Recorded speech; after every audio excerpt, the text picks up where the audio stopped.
ہم نے اللہ سے نہیں کہا کہ ہمیں پیدا کرو پھر ہم اللہ کا شکر کیوں ادا کریں. بالکل یہی سوال میں نے غامدی صاحب سے بھی کیا تھا, انہوں نے اس کا جواب دیا, اور پھر اس میں نے کچھ ویلیو ایڈیشن بھی کی تھی. میری یوٹیوب کے پر آپ ویڈیو دیکھ لیں, اللہ نے مجھے میری مرضی کے بغیر کیوں پیدا کیا. اس ٹائٹل سے بھی ہے اور اس ٹائٹل سے بھی ہے, غامدی صاحب سے اللہ کے متعلق ایک مشکل سوال. تو اس کا لاجیکل آنسر دیتے ہیں ہم. قرآن اس کا جو آنسر دیتا ہے وہ تو دو ٹوک ہے, لا یسأل عما یفعل وہم یسألون. اللہ کو کوئی پوچھ نہیں سکتا کہ اللہ نے یہ کام کیوں کیا, وہ ہر ایک کو پوچھ سکتا ہے کیونکہ وہ کریٹر ہے. اللہ نے تو اس سوال کو بین کیا ہے. اس کا جواب یہی ہے کہ جو اللہ کی مرضی. اچھا اب آ جائیں لاجیکلی, چونکہ پورے قرآن کا ایک مقدمہ ہے نا, اللہ کا شکر میں کیوں ادا کروں. اس لیے میرے بھائی, آج بھی اگر آپ کو کوئی یہ آفر کرے, پہلے تو چھوڑ دیں کہ تم اپنی 50-60 سال کی زندگی میں بس یہ ایک موٹی موٹی چیزوں کا خیال رکھ لو, روزانہ 5 وقت کی نماز ہے, رزق حلال اور حرام میں فرق کرنا ہے, شریعت کی چند ایک پابندیاں ہیں, سیکس ڈسپلن ہے جس میں ہمارا ہی فائدہ ہے کہ ہم کوڑ کوڑ کے زندگی نہ گزاریں, ایک ہارمونی کے ساتھ زندگی گزاریں. تو پھر ہمیشہ کی زندگی تمہیں دوں گا جس میں تمہیں موت نہیں آئے گی, کوئی پریشانی نہیں آئے گی, کوئی بڑھاپا نہیں آئے گا, اور تمہاری مرضی کی زندگی ہوگی. یا تو تم 5 مرلے کے پلاٹ کی خاطر ذلیل ہوتے ہو, اور وہاں پہ سب سے آخر میں جو دوزخ سے نکال کے جنت میں جانے والا جنتی ہے, بخاری مسلم میں آیا, اسے بھی اس پلانٹ ارتھ سے 10 گنا بڑی جنت دی جائے گی. پلانٹ ارتھ جس کا صرف سرکمفرنس ہی 40,000 کلومیٹر ہے, یعنی آپ یہاں سے چلیں نا تو 40,000 کلومیٹر کے بعد آپ واپس یہاں پہنچتے ہیں. اس سے 10 گنا بڑی جنت سب سے چھوٹے جنتی کو ملے گی جس نے آخر میں جنت میں داخل ہونا ہے اپنا لاکھوں سال کا عذاب بھگت کے, اور جس نے بغیر حساب و کتاب کے جنت میں جانا ہے, یا جس کی نیکیاں اس کے گناہوں پر حاوی ہوں گی اس نے جانا ہے, اس کی تو جنت کا کوئی امیجن نہیں. تو میرا خیال ہے دنیا میں کوئی انسان نہیں جو یہ آفر قبول نہ کرے, کیونکہ انسان کی دل میں جو اللہ نے شہوات کی اٹریکشن اور محبت رکھ دی ہے وہ اس کی متقاضی ہے کہ وہ اپنی اس ٹیسٹ کو ختم نہیں کرنا چاہتا. کس کی خواہش ہے کہ وہ اچھا کھانا نہ کھائے اور ہمیشہ کھاتا رہے مرتے دم تک؟ دنیا میں تو پاسبل نہیں ہے. کھانا پینا چھوٹ جاتا ہے, بیماریاں ہو جائیں تو خریدنے کی قوت کے باوجود آپ کھا پی نہیں سکتے. دنیا میں ارب پتی لوگ ہیں جو نمک مرچ والا کھانا بھی نہیں کھا سکتے,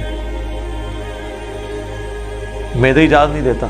اللہ نے سب کو بیلنس رکھا ہوا ہے, کسی کو ایک معاملے میں اوپر کیا تو دوسری طرف سے اس کی آواز نکال دی ہے.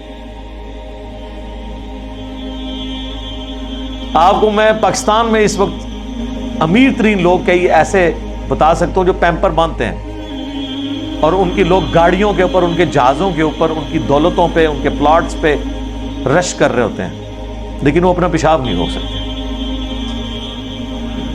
تو انسان کی کیا اوقات ہے؟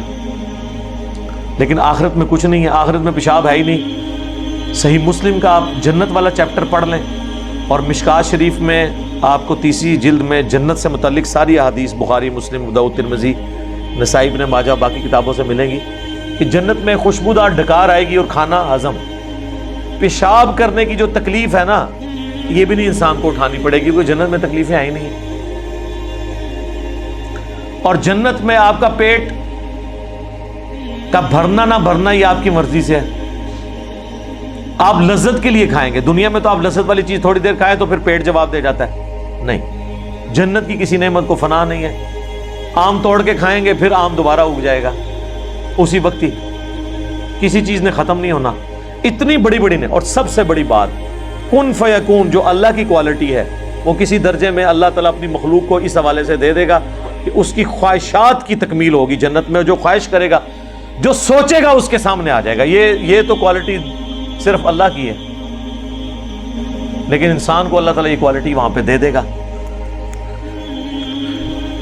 تو یہ کتنا سستا سودا ہے, چند سالوں کی زندگی دے کے ہمیشہ کی زندگی حاصل کر لینا. نہ ختم ہونے والی. تو اب مجھے بتائیں اس اللہ کا شکر ادا کرنے کا دل نہیں کرتا کہ جو اکیلا تھا, کسی کو نہ بھی پیدا کرتا, اس سے کوئی پوچھ نہیں سکتا تھا. اس کا پہلا احسان کہ اس نے پیدا کیا, اس کے بعد ایک آفر رکھی, اتنی زبردست قسم کی آفر. ہونا تو چاہیے تھا 1 ارب سال کی زندگی کے لیے 1 کروڑ سال تو یہاں مشقت کروائی جاتی دنیا میں, لیکن اس نے چند سال کی مشقت مانگی, اور وہ بھی مشقت نہیں ہے, نارمل لائف ہے, بس صرف لائف کا ڈسپلن ہے, اور ہمیشہ کی زندگی دے دی. تو جو اللہ اکیلا ہونے کے باوجود اپنے ساتھ اتنے لوگوں کو آفر دے کہ آؤ میں تمہیں وہ کوالٹیز دوں گا جو میری کوالٹیز ہیں. موت کسے نہیں آتی؟ اللہ کو.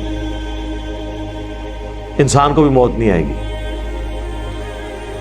دیکھیں نا, یہ تھوڑی بات ہے, دنیا میں موت آنی ہے نا, جنت میں موت نہیں ہے. صحیح بخاری میں حدیث ہے کہ موت کو مینڈے کی شکل میں لا کے جہنم اور جنت کے درمیان ذبح کر دیا جائے گا, اور ندا کی جائے گی جنتیوں مبارک ہو, آج کے بعد تمہیں کبھی موت نہیں آئے گی, بے فکر ہو کے زندگی گزارو. اور جہنمیوں کی حسرت میں اضافہ ہوگا کہ تمہیں بھی موت نہیں آئے گی, تم بھی اس تکلیف میں زندگی گزارو. اللہم لا تجعلنا منہم, اللہم اجرنا من النار, ربنا اصرف عنا عذاب جہنم ان عذابها کان غراما. آمین.